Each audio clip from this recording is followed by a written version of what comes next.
The new school year is coming up quickly, and it's time for me to sit down and lay out my year. But how do I actually lay it out? How do I decide a start date and an end date and vacations and breaks? Today I'm going to take you through that process. This is a collaboration video with Mommy and Mia Homeschool Chronicles. So when you are done with my video, make sure that you hit subscribe and then head over to the playlist that will be linked down in the down bar and check out other people's planning for their school year. Now, before I get started, if you are new here, welcome. I am Tricia. I'm a homeschooling mom to 3 kids, and we are starting our 10th year of homeschooling. My kids will be in 9th grade, 5th grade, and 3rd grade. And we live in North Carolina. If you don't already follow me over on Facebook, I'd love to have you. The link will be down in the down bar as well. Always check out that down bar. I try to include lots of goodies each video. So, planning our year. How do I go about it? Well, first of all, this video is going to be just my year. I'm not going to show you my kind of weekly or day-by-day planning. That'll be in a separate video. So be sure to hit subscribe so you don't miss it. And this one's just how I go about setting up my year. In a video last year about this time, I gave some tips on things to remember to include and such. And today I thought I'd kind of walk you through setting it up. I have not set it up yet. My calendar is completely blank, so this will probably have some stops and starts and things I have to adjust. Always does. So let's get started. My first thing is I've got this handy little checklist that helps me to keep track of things I should not forget to include. If you are interested in downloading this yourself, it's over on my blog. Link again down below. So my first step is to, where my pens go, right over there out of a camera sight.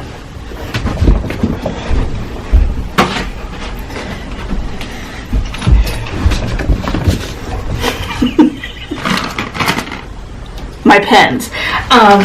So on my thing, my sheet here,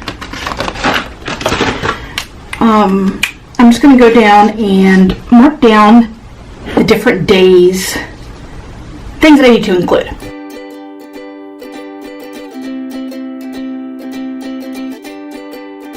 Once I have these days down, my next step is to grab this calendar. This comes from 5J's blog. I have used this, I don't even know how many years, probably most of my homeschooling career. And it's just a 1 year on a page. I really like this just as a kind of an overview at a glance of what's coming. She has different ones that's like different start months, so you can choose the one that best fits your homeschool. And down in the bottom, where there's a key, so I just include holidays, vacation, and half days. So my first step is just to go through and mark down holidays. I find that to be the easiest way to start, and then I can build out from there. We are taking an extended vacation or Christmas break this year. So we are going to not take any days. We're going to go right up until the 21st. That's the plan. We'll see what actually happens. Okay, so we have that. And then in October, my kids are going to be they're going on vacation to Israel with their grandparents. Their church is taking a trip. Okay, let's see. Thanksgiving, we will not be going anywhere this year. And my kids will have just gotten back we won't have a very long time between their trips and Thanksgiving. So we are going to go right up until Thanksgiving as well. I always on my calendars use my friction pens. If you don't know these pens, they are a truly erasable ink. I have a video about that, so I'll pop it up here. Because things change. So friction pens rock. So now I'm just going to go through and start counting days for the months that I know kind of roughly what we're doing here. So that way I can start building out and figuring out how many more days I need. Even though I don't have to complete any set number of days, I do find that generally it takes us somewhere around 180 school days, give or take. Usually a little less, but I find that it just kind of works out that way. And I do most of our planning on a 36-week schedule. Okay, so I'm at about 102. Now, sometime, I don't know when, sometime in September, we're going to take a trip to see family. So even though I don't know which week it's going to be, I'm going to go ahead and fill in 3 of the weeks, and then I can adjust from there. I like to plan roughly about 200 days of school in a school year. That includes my time, extra days that I've filled in over here. And it accounts for those days. So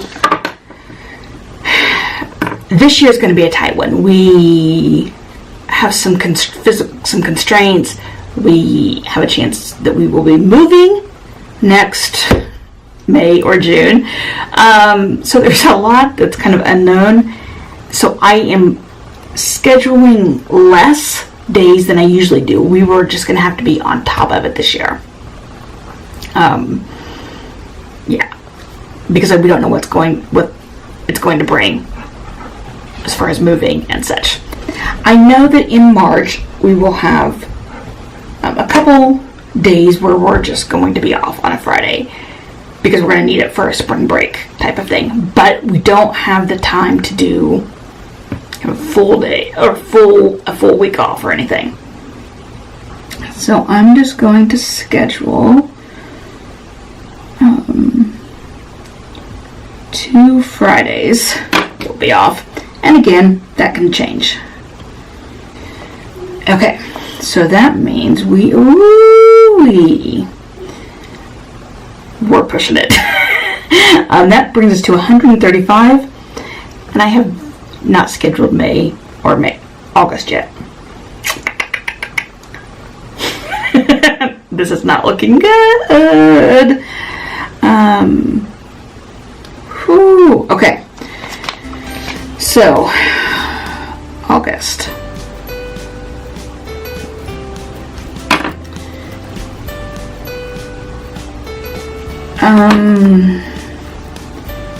Okay, there's 15 more. Brings to 150. So right now, that means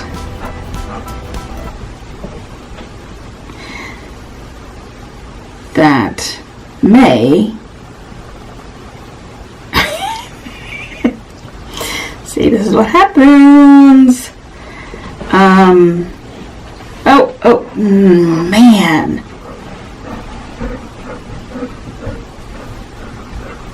This is not looking good, friends.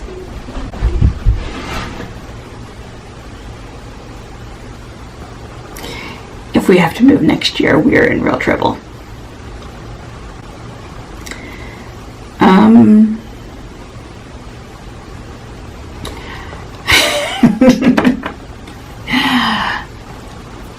Real life for you. This year we are transitioning. My daughter is in 9th grade, so that's a transition for us. We are doing a co-op this year, so that's a huge transition for us. And we may have a move, and we have other days off with their trip to Israel and such. It's going to be a challenge. I am tentatively going to set our start date as the 8th of August. Okay, well, roughly, if I set our dates from August 8th to May 24th, that gives us just under 180 days.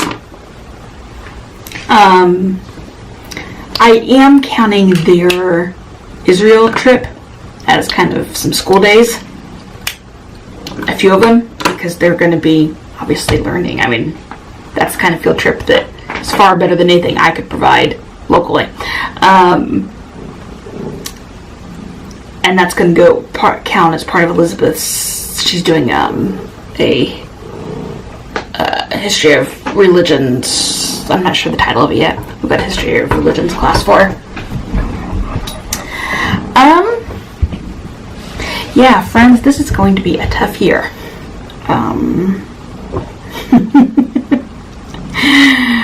Wow. Yeah. Okay, well, you know what? Here's your life.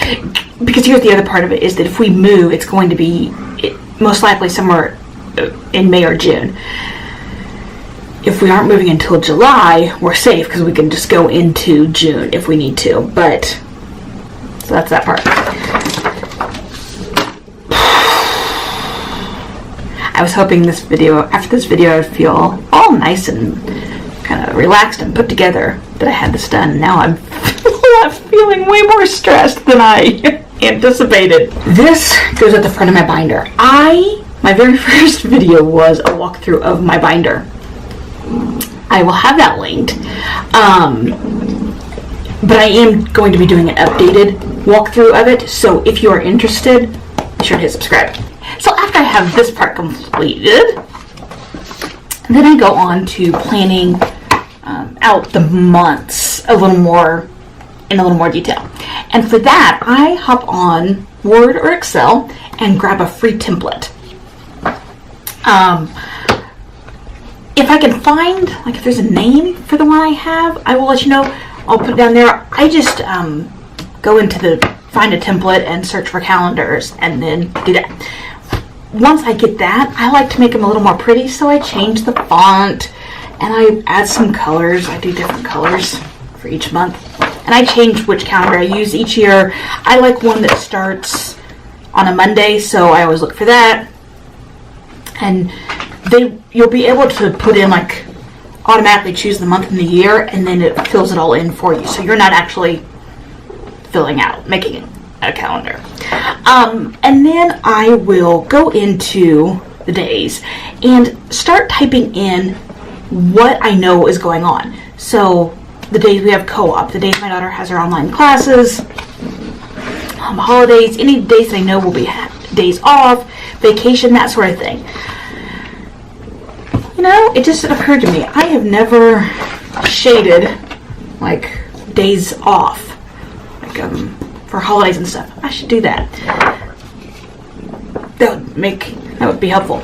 And then I just do that so that I've got it kind of a month at a glance. It helps me when I have a field trip that comes up and I want to see what we have going on that day. I don't have to rely on my old brain, which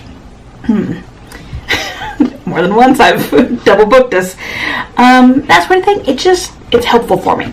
And I really like being able to type it in, so I'm not handwriting at all. Of course, if things change, there's whiteout and there's pins I can add to it. But this is just a helpful way for me to get started with our year. I use these little things from Post-it, and they're little flags, but they're a little thicker on one end, and I just write in what the month is. But as you can see here, I just line them up-ish. You can see they're not exactly even, and then I just write the months on them. When you are using those, do not use erasable pens. You want to use something good because they'll smear if you don't. So that's how I go about planning out my year and figuring out when my start date's going to be, when my end date's going to be, and when our vacations and breaks will be.